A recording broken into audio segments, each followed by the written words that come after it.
Salut, c'est François pour Automatin et Fred. Enfin non, Fred il est pas là, il est parti. Et puis comme je vais parler de quelque chose que lui utilise et que moi je n'utilise pas, on est dans une super logique.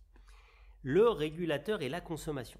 C'est juste pour vous expliquer que ceux qui veulent faire des économies d'essence, il ne faut pas utiliser le régulateur. En particulier si vous êtes sur une route ou une autoroute très vallonnée. Car aujourd'hui, l'électronique est très puissante en voiture, sur beaucoup de choses, en particulier pour la sécurité. Mais pour la consommation, c'est pas encore super parce que votre ordinateur de voiture, votre ordinateur de régulateur, il ne sait pas encore prendre de l'élan, utiliser cet élan pour optimiser la consommation. Il va essayer de maintenir la vitesse dans la montée, donc il va consommer de l'essence pour garder la vitesse, et dans la descente, il ne va pas profiter de de la descente pour prendre de l'élan et gratter, gagner un petit peu de vitesse et donc du coup optimiser la consommation.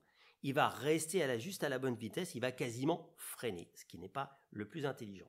Donc, si on veut vraiment faire des économies d'essence, en particulier si ça monte et ça descend, eh bien, il faut laisser la pédale à la même position et donc ralentir légèrement dans la montée et dans la descente, accompagner la prise de vitesse pour prendre de l'élan et pour optimiser. Voilà, ça c'est un petit conseil.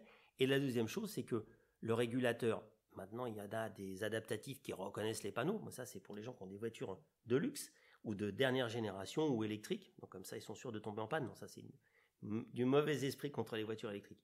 Je rigole. Non, mais surtout avec le régulateur, n'oubliez pas que quand vous avez le régulateur, ça peut vous perdre un petit peu, comme il y a des changements de vitesse maintenant sur les départementales, c'est 80, c'est 90.